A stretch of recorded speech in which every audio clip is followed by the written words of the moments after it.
Welcome back to another episode of Sound Pals Go to the Movies. Today I will be reviewing the movie Hurry Up Tomorrow. So just a fair warning, there's going to be spoilers up ahead, so you've been warned. An insomniac musician encounters a mysterious stranger, leading to a journey that challenges everything he knows about himself. So let's begin with my first pro. This film has some artsy style to it. We have on the surface an artist that is going through a breakup, but at the same time he's dealing with himself as well. But he needs to perform for his audience while being torn inside, and we see him spiraling down. Jenna Ortega comes in. All this is done with a style that seems to be between the real world and his despair. Some can say that Jenna Ortega's character is the manifestation of his mind, and where he keeps his true identity hidden that is toxic to everybody around him. And she comes out to make him confront that part of him and accept that the breakup was all his fault and no one else's. Now let's move on to the cons. Okay, so I know I just called the film artsy when I kind of felt as if I was back in college and taking my art class and writing about a painting that I had no clue what it meant, and I was reaching for anything I can grab, because that's the way it felt when I was watching this film. Because this film seems, the way it was filmed seems to lack style. Yeah, you get a few spinning cameras around the Weeknd, but after a few times of doing that,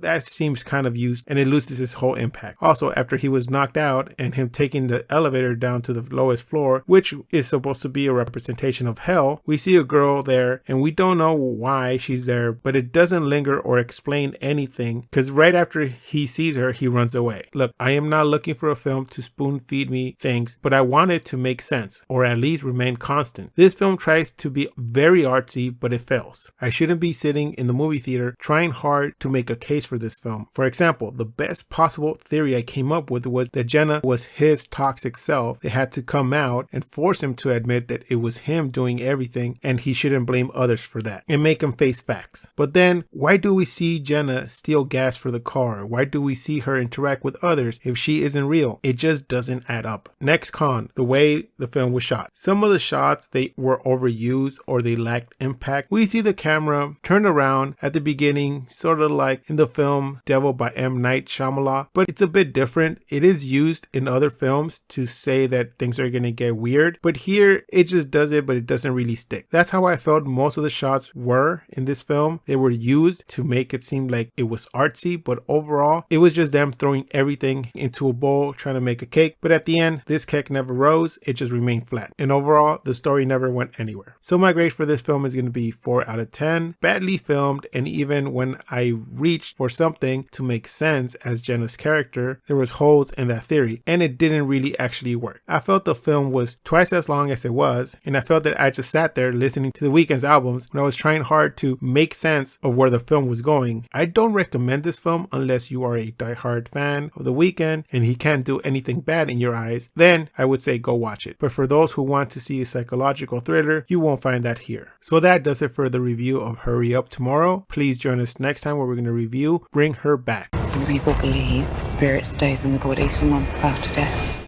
We can bring her back. Please like, comment, and subscribe. You can find our social media links below. And like always, keep watching movies.